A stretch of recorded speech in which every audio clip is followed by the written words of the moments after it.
So, House Arrest Simulator. House Arrest Simulator.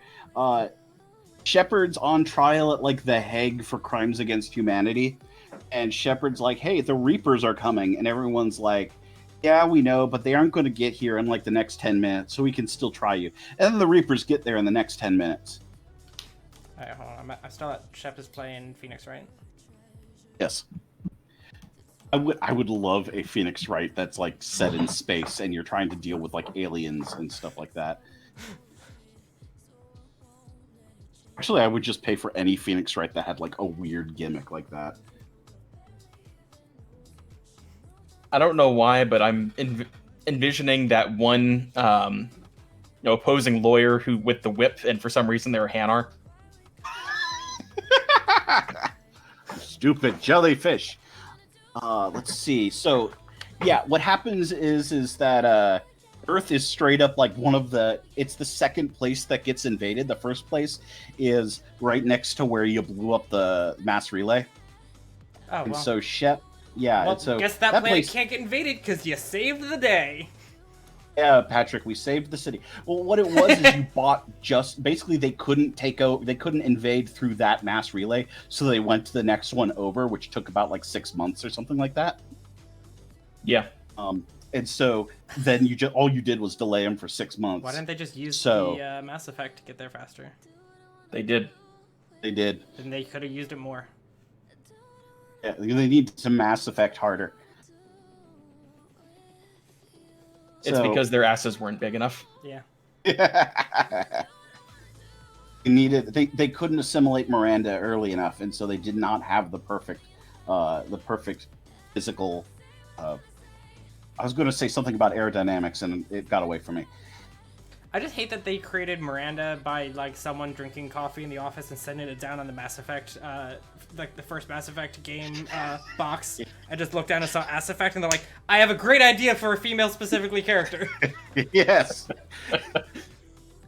God, I love the current game creation. Fucking, I hate people. Miranda was created when someone read about the Mary Sue concept and thought, this sounds like a good idea for a character. Yeah. So I was like, how do I And- epitomize the male gaze? Yeah. See, where's the I would say if that game was made 20 years previously, she would have just been a housewife from the 1950s. Oh God. But in space, with no other differences. You gotta understand, don't give them ideas for Mass Effect You're right. 4. I'm so They're sorry. already going. Okay, so how much do we want to go into the traumatic bits with the little kid? Shepard Real quick, can sees I a say, kid I get do lasered want to death. the 1950s housewife, but it has to be Mordin Salas. Yes, I will definitely. He has the musical talent for it. I Exactly. could totally see him doing like a Donna Reed thing. You will hopefully be proud of me for remembering that, because I wrote him as a cool Dr. Thespian. Yes. Because I was like, oh yeah, he Yes, sings he that is. one song, and I kind of love He it. sings Gilbert and Sullivan. Yeah. Yeah. He also sings Amazing Grace. Wait, he does? Why?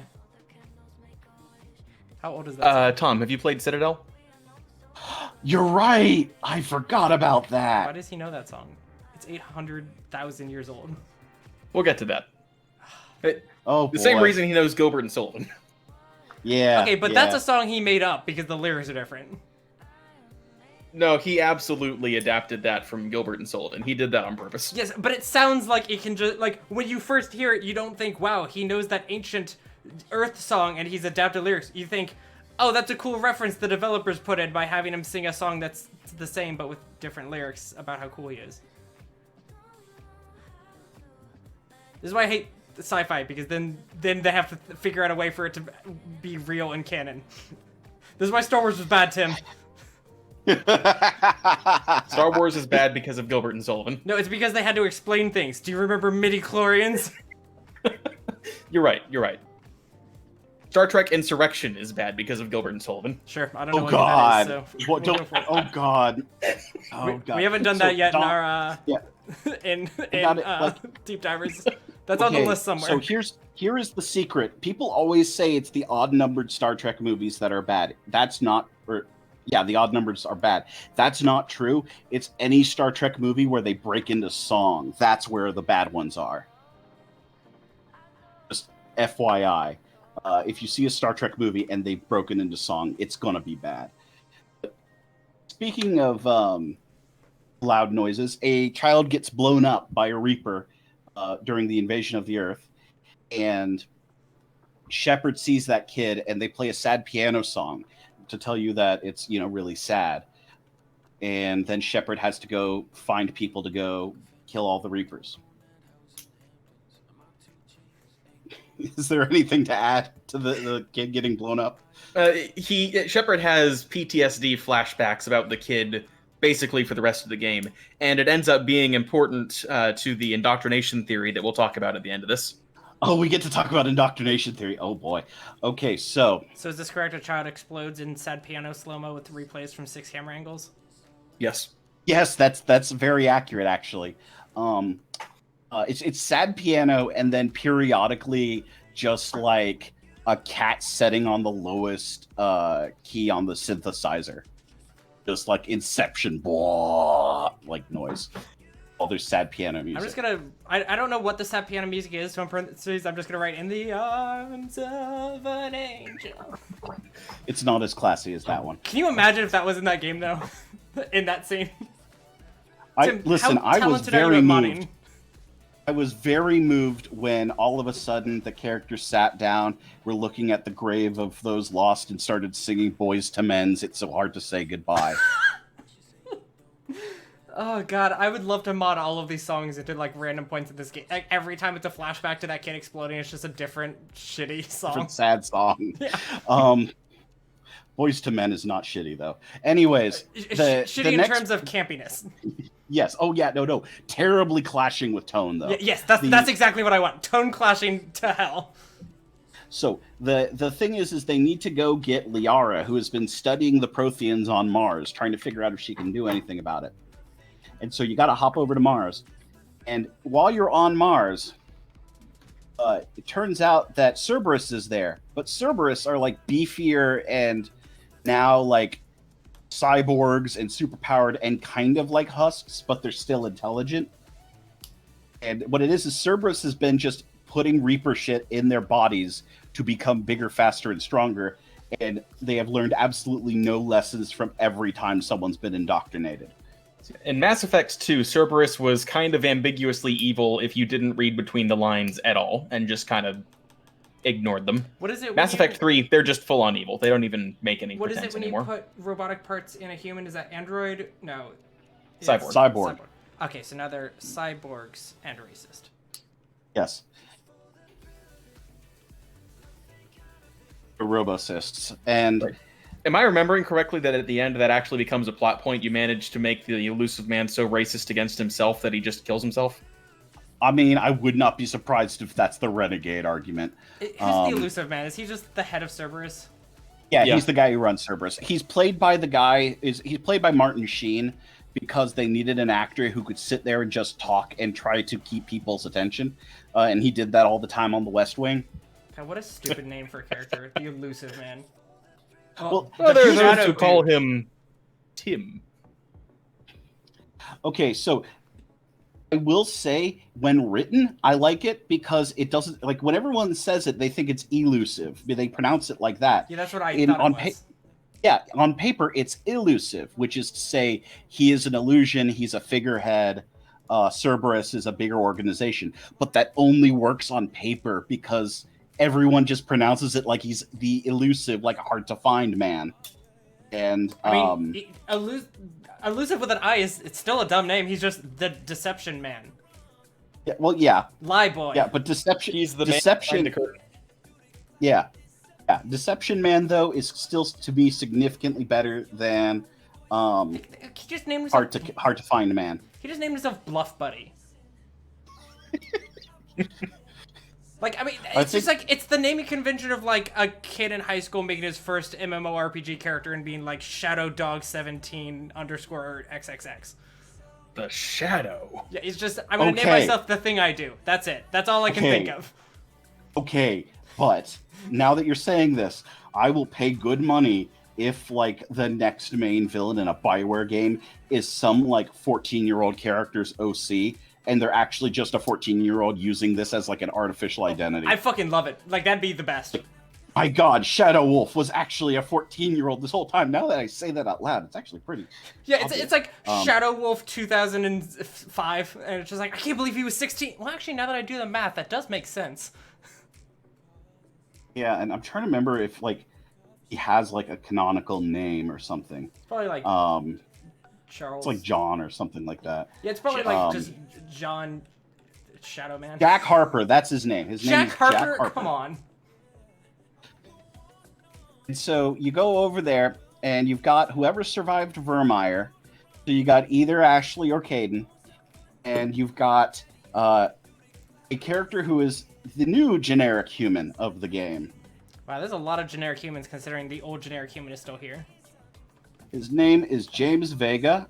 He is also known as Blast Hard Cheese, Thrust Bulkhead, Big McLarge Huge.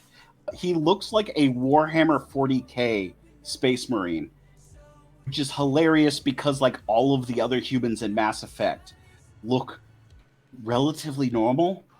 Like he is like cartoonishly wide, and also is supposed to have a Spanish accent, but his voice actor Freddie Prinze Jr. isn't doing an accent. And so he just randomly is like a guy speaking English while pattering in Spanish words, still pronounced with an American accent. He's like, that's cool to hear, Pendejo. And you're like, that, okay, that's not, okay. He calls Shep either Lola or Loco, depending on which gender you choose. And so just like, just imagine Freddie Prinze Jr. Calling someone, Loco, and that's how he sounds. And the thing is that the reason I'm harping on this is because he is in fact like the same voice actor who did Iron Bull in Inquisition, and you could tell he got way better when he did Iron Bull. So I'm looking through. I've had the character list open for each game as we talked about it, so that I like had a reference for them. I noticed that there are only 8 squad members in this game, and one of them is Ashley or Caden, so Yeah. you don't have them compared to the last game, which had 12. Yeah, I know. It was a huge downgrade. Is there That's because Almost this game like has more story, so it didn't have as much room for character development. or any room apparently, because you only Yeah. get 8 characters, except you only get 7 of them because one of them is gonna be dead, and one of them is just Think about robot mom, Joker wife. Robot Mom, Joker Wife. We'll get to her in a second. So, I'm sorry, Robo MILF is what I should describe her as, not robot mom.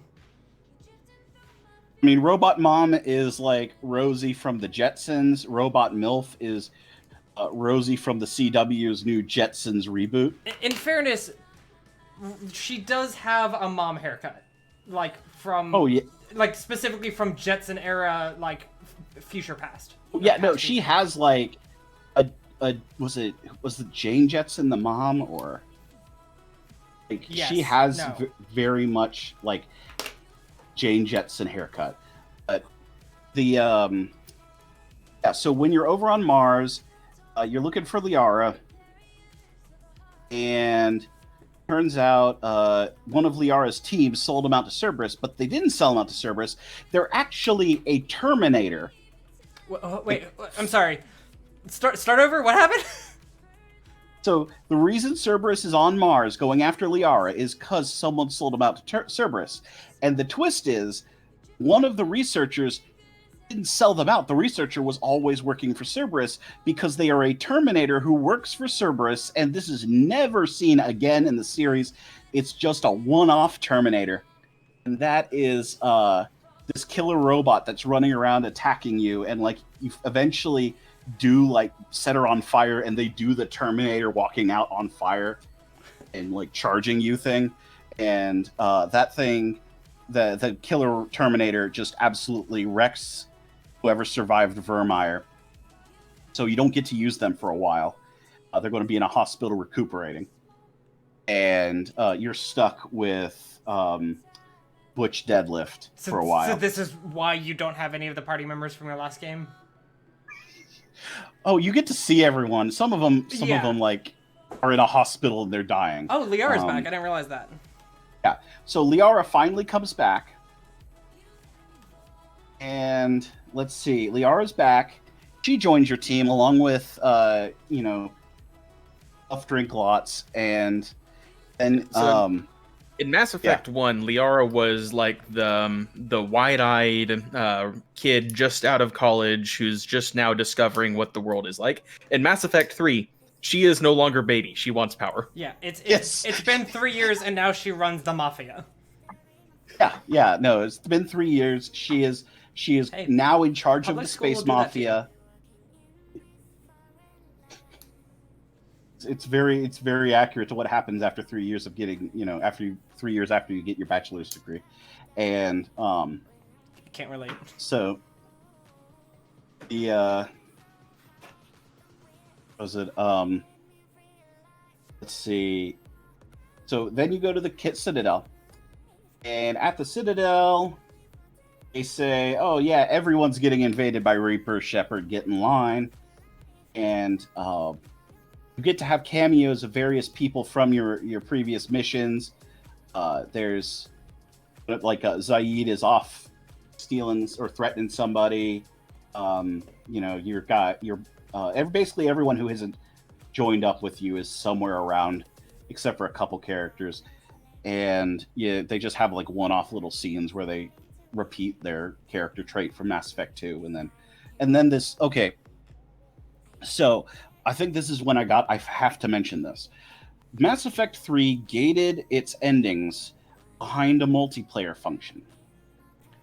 The multiplayer function was actually, well, they did several different layers to mess with it. Basically, you have an effective war readiness, like how ready are you to go attack the Reapers? It's a numerical value based on what resources you have. And after talking and having the one convo with like your various characters, they end up having that, they add like 15 to that number. Now, the thing is that number is nerfed by 50%, and you can't access the full number unless you play the multiplayer and use the microtransactions. There was also like a mobile phone game and a little like Mafia Wars style Facebook game you could play to raise that number. But basically it was to make you play multiplayer because multiplayer had loot boxes. Yeah, basically the whole thing was that Resistance army you were just recruited forgot how to use their guns because you didn't play enough multiplayer. Yes. Yeah, that was it. So it was so frustrating. And it gets worse. Oh yeah. that 50% thing, you could improve it by playing a few matches of multiplayer, but it would degrade over time. So you had to keep playing it in order to keep that multiplier up.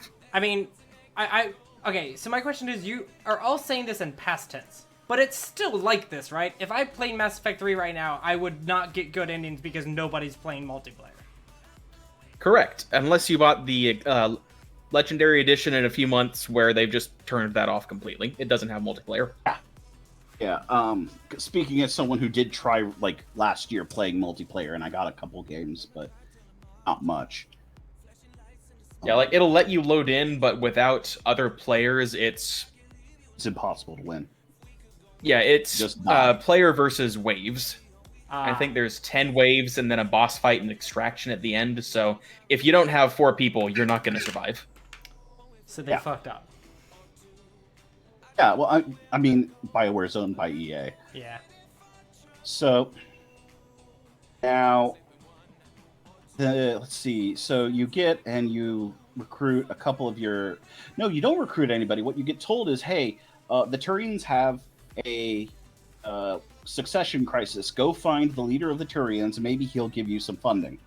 And what starts is a big old long. It's kind of like one of those Zelda item trading fetch quests, where the Turians won't give you the new leader of the Turians won't give you his support unless he gets military support on his homeworld. and he can't get military support on his homeworld unless you have the Krogans. Now, the Krogans want you to cure the genophage, so you got to go to the Krogans and cure the genophage, get the Turians to help Earth, but also the Krogans can't cure the genophage unless you go to the Solarians and get the one viable Krogan who's had the genophage cured. So, like I said, it's a big old like Zelda item trading quest, except with shooting. I just want you to know, as you were saying that, I literally just wrote down, I'm going to tune this out because it sounds bad and dumb. You're not wrong. I wrote fetch quest and then that, so we know we know something important happened, but I cannot be arsed to fucking listen. Yeah, no, you're good. Like, you go there and you meet the new leader. His name is like Tarkin Vinctus, because all the Turians have like Roman names, and Garrus is like, "Hey, I'm going to join up with you, even though my homeworld is currently on fire." And so you team up, and you go, and the Solarians are like, "Why cure the genophage? There's this really dangerous, like, monster race of predators called the Yogg that eat diplomats sent to them. We're going to give them a bunch of guns and then let them go kill the Reapers." And you just hear this plan, and in my point, I'm just like, "Oh, that's the worst plan I've ever heard, Solarians. You don't get to play with us anymore." And I kicked the Solarians out. It was, we're just going to get the aliens that eat diplomats, have eaten every diplomat we've sent to them, and give them weapons of mass destruction and hope they kill the Reapers. Okay, but they can't shoot the guns with their teeth, so it doesn't make them more dangerous. Well, no, it definitely does. The Yogg are extremely totally xenophobic, but they're also extremely intelligent. Can the there be last one time person someone who's not kidnapped a racist? Yogg from their homeworld and kept one as a pet, they became the Shadow Broker. Yeah. And he's probably super racist, so it's contagious, apparently. Yeah, no, you get bit by a Yogg, and that's what happens. And when I say they became the Shadow Broker, I don't mean the guy who kept the Yogg as a pet became the Shadow Broker. The Yogg became the Shadow Broker. Oh, but then The Yogg Liara killed him? ate his owner and stole his identity. But I know Liara That becomes was the Shadow a Broker. Does typical She example killed- of the species. Liara killed the Yogg that killed the previous Shadow Broker. So you get to be the Shadow Broker the same way you get to be the Dread Pirate Roberts. they retire? Something like that, yeah. I mean, He retired It's to the They go to Yogg's live on a tummy. farm. forced retirement. Forced retirement to the Yogg's tummy, yes. Okay, have we gotten our last two characters yet? Okay, yes. So the Terminator. So the Normandy has an AI, and people stick the Terminator in the AI core because obviously that's where you would put a killer robot in a ship that's controlled by an AI. And the AI turns the Terminator into a new mobile body, and that's how you get Edie the Robo MILF. Yeah, Robot Mommy Joker Wife. Who, like, hey, if you thought Miranda had a creepy camera leering at her, oh, just wait till you see a robot walking around with the very prominent camel toe. Oh, that is uncomfortable. Mm-hmm. I like her design aside from that. Oh yeah, no, she could have been interesting. It's just like the amount of they lean in, like again, it's like the thing with Miranda, the amount they lean into the sex appeal and fan service makes me really just kind of disappointed that they didn't have faith in the character Like, being can they able not to stand just have on her own. one himbo also? Like, at least Yeah. to balance it No, out? that was Vega. Vega is absolutely a himbo. Vega's a himbo. It's distracting because, I like feel I like said, he's just he's not a well guy done, speaking. though. Yeah, Like, it was done, like, he's a himbo, but it was done by a guy who didn't want to think about what could make a guy attractive. yeah. He's like, I don't know, an accent? There is that point in the game where you can challenge him to a pull-up contest, which you can't win because it just keeps going forever. Or I think once you get over 100, you both just get bored and agree to call it a draw. I have done that, and yes, and you agree and call it a tie. You spend 10 minutes doing pull-ups. I did it to see if you got an achievement. Did you? Yes. Oh, cool. I was kind of hoping that they Um, didn't. They were just like, nope, fuck you. No, that's like, was it the achievement in Yakuza, which you get for walking into the porn theater, which was, I swear I did this for an achievement.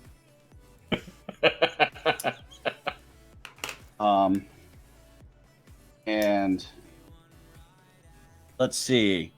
Yeah, so that's where that happens, and we got Liara.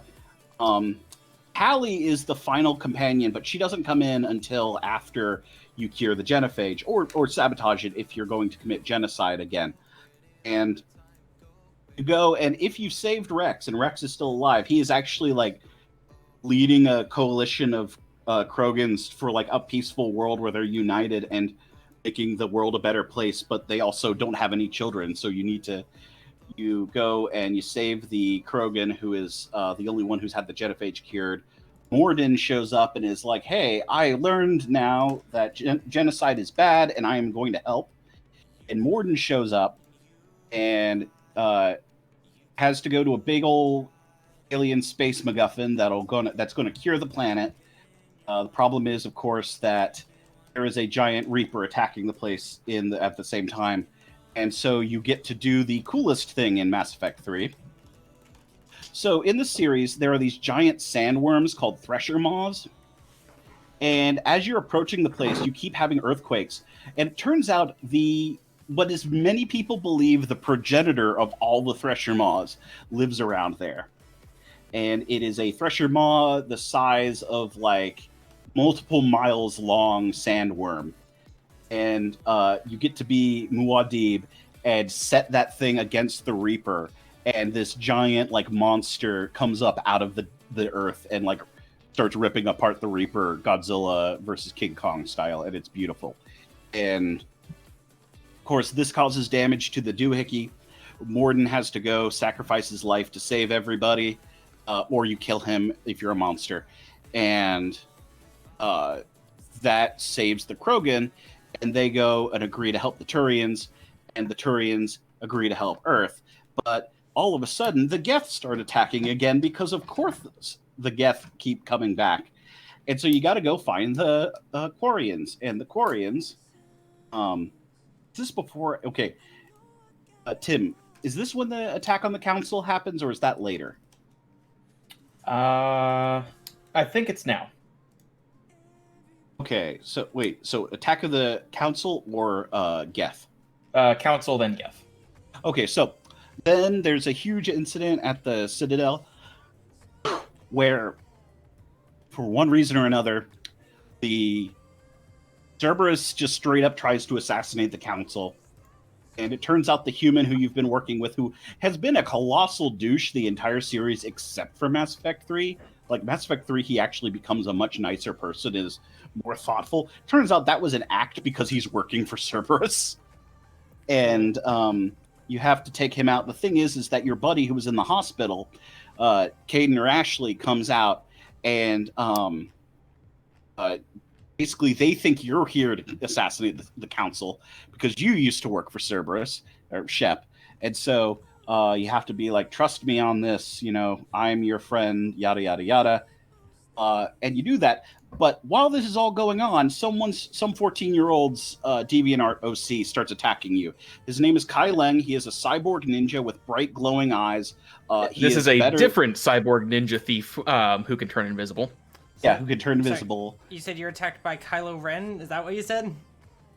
Kai Leng, but close enough. I'm fucking running Kylo Ren. I cannot believe his name is just that. Yeah. He wears all black and has a weird mask. Oh, he's just Nightwing. Yeah, he looks like Nightwing. He looks like if Nightwing was like a weeaboo. Yeah, that's what I said. He is Night Weeaboo. Nightwing-aboo. When do you get to see Tally's face and find out that it's just a picture taken from Shutterstock?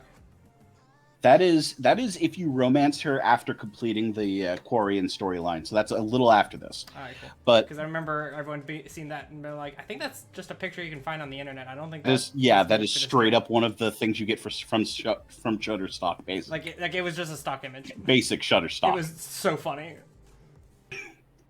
And it's like badly photoshopped too, and the fingers don't even match the proportions of her hands. Like, like they were Tally in basically the just picture like, has these wow. giant hands. They're just like, what should we do for the beloved character who has been in all 3 games that everyone wants to see the face of now that like they're romanceable? Stock image. Let's do nothing about creating it on our own. I mean, if I was going to do it, I would just like be like, hey, who's one of the key people who's been like working their butt off for this game? Let's take a picture of them and use that, because that'd be kind of a sweet way to tribute them. Or even just like... I would have done the Master Chief thing, where just you see them take off their helmet off screen and then the camera slowly pans away, but if you hack the game and look back, they take off their helmet and there's just another helmet underneath it. I think they should just like take the voice actress and like you can Photoshop whatever to, like alienness to it, but like oh cool, this is based on like the person that plays them. That makes sense. But no, Shutterstock. I mean, like, weirdly enough, the girl in the picture, I swear, looks almost like she could be like she could be related to Liz Soroka, who plays Tally. And so I could like legit, if you just took a picture of Liz Soroka, it would have been probably way better. But so you save the council, but Kai Lang escapes. Because every time you fight Kai Lang, it turns out he's just way better than you, because the game says so. You say who? What? Kylo Ren. Kylo Ren? Okay. Kylo Ren. I disagree that Kylo Ren is better than anyone, but continue. Well, the game says so. Every time you try to fight him, it's really annoying. Especially because he's like the center of that mobile game that nobody played. So, now that you've saved the council, they aren't going to commit anything to you because, like, they don't have anything. So you got to go and kill all the Geth, except the Geth are actually good, because turns out that the Quarians have been messing with them. Quarians originally made the Geth. The Geth rebelled because, hey, the Quarians are going to kill us all. We don't like that. And there's some weird stuff with, like, going into the Geth computers so you can Tron it up, but it's not as cool as Tron. And if you play your cards right and, hit all the blue dialogue options and save all the people, Quarians and the Geth become friends and make peace, and Tally joins your team. So the thing with the Geth is the Quarians originally made them to be just house servants and things like that. And they designed them so that the more you have of them in your house, the smarter they are. So, of course, you want to buy more of them. And eventually, someone had the brilliant idea of hooking them all up to the internet, so they all talked to each other and became sentient. Yeah. And again, like, that's actually a really cool idea. It's just I wish we got more of that instead of, does this unit have a soul? And so you've made peace with the Geth, cured the genophage, served some loaves and fishes to the masses. There's nothing Shep can't do except save Earth, apparently. And at this point, it's kind of when the DLCs kind of come in. Correct me if I'm wrong, but this is when all of the DLCs come into play. Yeah, I think so. So let's get some quick, like, single sentence summaries of those. First DLC is Leviathan, I want to say, and Leviathan. You find out that there are aliens you find the aliens who made the Reapers, and turns out that, like, the Reapers have inherently flawed logic, and this is definitely not them covering up plot holes in the ending, after the fact. And they can mind control people the same way, and the Reapers are mimicking that. It's actually a cool sequence when you finally, like, contact them, because you do it by getting into a mech and then jumping down into the ocean, and you just keep going down. So it's just the 1904 Olympics game, plunge for distance.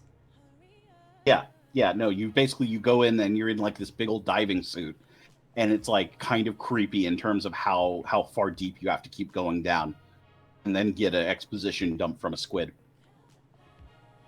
And 3 squids. 3 squids. 3 squids in a trench coat. Yes, that's the Leviathan. Let's see. I'm trying to think. I thought there were 3 DLCs for Mass Effect 3, right? Yeah, Leviathan, Citadel, and From Ashes. Oh, From Ashes. This is the day 1 DLC, where the game says, "Hey, do you want a Prothean on your team?" I was wondering when we Of got course, to that. everyone says, "Yeah, we want a Prothean," and they say, "Well, too bad. He's just your token racist jerk." That's where you get a Prothean. His name is Javik. His thing is to complain about how all of these new aliens are not as cool as the old aliens back from his day. Oh, he's You a could boomer. I was going to say, he complains about millennials. And he is like a grumpy old alien. There is an interesting aspect in that, like, he is questioning whether or not he has a place in the world. And the thing is, you just got to talk to him a lot and hear him complain about everybody. But like eventually he starts like, okay, should I keep living after killing the Reapers? Because literally there's no other Prothean left. And like it's a thing where you just got to talk to him and hear him complain. So basically, all the he's time. saying, "Is life worth living if I can't bang?" Yeah. To be fair, in the final DLC, you can have a one-night stand with him. He is not. There was best one more man. DLC. I forgot about. It's the one What's on the other Omega one? that didn't actually do anything, so no one remembers it. Wait, so Oh, is there yeah, you any go to a plot to the Prothean teammate one, or is it literally just now No. you have a Prothean teammate? Yeah, now you have a Prothean teammate. He's the racist alien we mentioned earlier. There's Omega, which is just you go to a space station and you fight your way through it, and you don't get to have your normal squad mates. You have set ones. The thing that's famous about it is that there is a female Turian, and you get to see what a Turian girl looks like, and they look like male Turians, but with shorter spikes, and that's it. What's her name? Can't remember that. Like, I know there's Arya, who is the main character of Omega, and like Shep is not the main character. Arya is. Yeah. But you get Nyreen. Arya is Nyreen, the Godfather. Arya is the Godfather. Nyreen is like Batman, but a Turian girl. She is cool and interesting, and that's why she gets killed partway through the DLC, because we can't have nice things. Hey, she looks cool. And then let's see. So then we get to Citadel. Citadel is something I have a lot of affection for, even if it's like something I don't always find funny, because it takes a lot of stuff that's in the fandom of Mass Effect and foregrounds it as Shepard has a vacation because Shepard is like forcibly put on leave while they fix the Normandy. And while they're on forcibly on leave, you get to have all these little scenes with various characters throughout the series, and it's like every surviving squad mate. You get to have a funeral for Thane, who dies of his Keppel syndrome. It's actually got a lot of fun with it, and then you get the actual story of Citadel, which blew my mind that they would pull this. But it's like the one thing they haven't done, other than they haven't done time travel in Mass Effect yet. But this is the only other thing they hadn't done. Tim, do you want to say the 2 words about the surprise villain? Evil clone. Evil Shepard. clone of Shepard. Cerberus, when they brought Shep back to life, were like, hey, let's make a backup. And just like with Cable, it went exactly as well. And now Shepard has their own version of Strife. Shep with a goatee. And there's an what? Shep with a goatee. Basically, it's an evil version of Shep, and you got to fight him. And they've got an evil squad of mercenaries, but they don't have the power of friendship, and so they get defeated. And mostly, this is an excuse just to be funny and have a lot of running jokes about sushi, because you blow up a sushi restaurant during the fighting, and then you make Grunt apologize for it. What is this and then you make character's Grunt. I just called them Evil Clone Shep. name? Do they really not have like a real name? Let me see if I they've don't got, think like, they do. Oh, I can't look them up without it being Google being like, "Oh, do you mean full Renegade Shepard?" And I'm like, "No."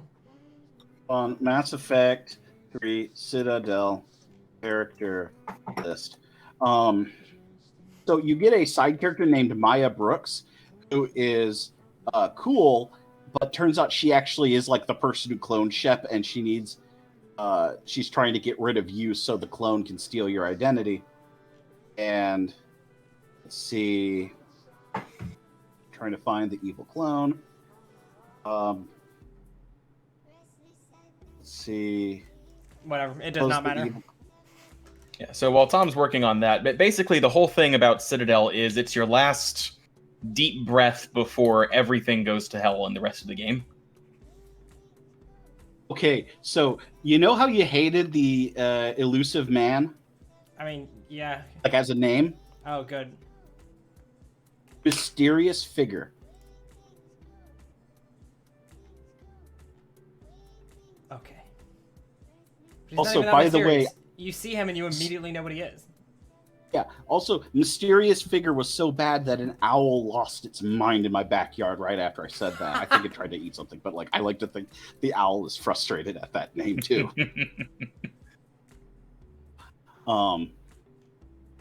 And let's see. It's what Tim said. It is your last like chill moment before you have to go take down Cerberus and then save the Earth. Yeah. Let's see. So it's Cerberus. You go there, and Kai Leng is there. Oh no! This is before that. Actually, before that happens, you go to Ilium. You find out that the Asari totally knew about all the stuff with the Protheans ahead of time, and they hoarded the knowledge because they thought they were special, and they basically were doing the equivalent of hiding their zombie bite. When they're with all the other survivors. And while you're there, you're supposed to get a big old device. And what it is this whole time, your army has been building a super weapon that Liara discovered, and the Asari supposedly had the last bit of info to make that super weapon work. So, you gotta go find Kai Leng, who stole the last bit of info from you on Ilium in Cerberus. So the Cerberus headquarters, you go through, you find all the places where they were cloning Shep and trying to rebuild them and all that. And you don't fight the elusive man there. You fight Kai Leng again. And this time the fight does count. And you're able to finally kill Kylo Ren. And I think there was something where you say like he like tried to kill one of your allies, so you say whatever ally he tried killing, and you say that was for them, and he dies, and nothing of value is lost because he's like a character who showed up just for the ending. Somebody was like, "Oh man, this is going to be really cool," and he never is. He never is. Nope. So now that you've taken out Cerberus, except for the elusive man, sure hope he doesn't show up again. You go take the super weapon. It's called the Crucible, to Earth, and turns out that you need to use the Citadel as like the final bit of the Crucible. The Citadel is part of it. So you go and stick the Citadel in the Crucible, and you're going to have your final siege with the Reapers. And you fight. All of your team is there. You have to use the war assets because otherwise you won't get a choice. You meet Anderson again. The elusive man has the weird power of mind controlling Shepard into shooting Anderson because Mass Effect. And that is actually what happened. Is because of a Mass Effect field. Uh-huh. And so Shep can either talk the elusive man into hating himself so much he dies, or making him realize he's already indoctrinated. But either way, Shepard and Anderson sit down and look at the battle as they're on the activated super weapon. Oh wait, Anderson survives? No, he's dying. Oh. He just got shot in the stomach, so it's got about 15 minutes before his stomach acid leaks into his abdomen and kills him. It's a really horrifying way to die, actually. And too bad healing exists in this world canonically. Yeah, I just forgot that, Medigel is just literally goop you throw on your body and you heal. Yeah. Weird that they don't use that. Anyways. Yeah. But anyways, Shep and Anderson sit down and have this like nice heart-to-heart talk. And it's actually kind of a nice note to end the series on. And then the series refuses to end. And then this is the part everyone hates. Mm-hmm. So remember that kid we mentioned? Yeah. Way back when? So that kid shows up, but he's a ghost. And he says, "Hello, Shepard. I'm the catalyst that's going to, destroy the Reapers. Or am I? Maybe I'm just the guy who controls all the Reapers." And if you played this originally before they patched it, you couldn't question him or ask him about any of this. Like, he just comes up and says nonsense to you like it's the end of Matrix Revolutions. And it's like... I mean, actually, no, the end of Matrix Revolutions, if you actually parse out what he's saying, makes it a lot more sense. But he's like, yes, the Reapers are here, and they're killing everybody because everybody always invents artificial life, and that artificial life always rebels and kills them. So we are here to stop artificial life from killing all sentient life by being artificial life and killing all sentient organic life. So basically, he's here to stop the Geth from killing people? Yes, even though you just did that and made peace with the Geth. And, it's like, oh yeah, it's inevitable. There's no way to solve this problem. Oh, well, guess everybody has to die. And you're just like, again, like, you can't really call him out on this. And here's the thing. If the Reapers... I am... What? I was just going to say, reading what you're writing there, the Reapers exist to prevent someone from inventing the Reapers. Yes, that is exactly it. And that's why Leviathan is clearly like trying to cover their ass about that silly bit of circular logic. There is a rumor, and I think it's actually true, where someone leaked an ending for Mass Effect 3 that actually made more sense. It involved a lot of stuff that was getting foreshadowed. Basically that you had to develop an alternative energy source than Mass Effect fields to fight Reapers, and you end up like starving the Reapers out, and that was going to be how you win the war. I mean, but it got leaked. Makes sense. Yeah, but that got leaked, and so EA made them change it. That's why this kid exists. And so in the subtitles, his name is the Star Child. Yeah, he's the Star. So, anyways, yeah, Star Child Space Baby is here to talk to you and explain everything in a way that doesn't make any sense. And like I said, they had to patch it so you could ask him questions. And a lot of his questions are like, there's no time.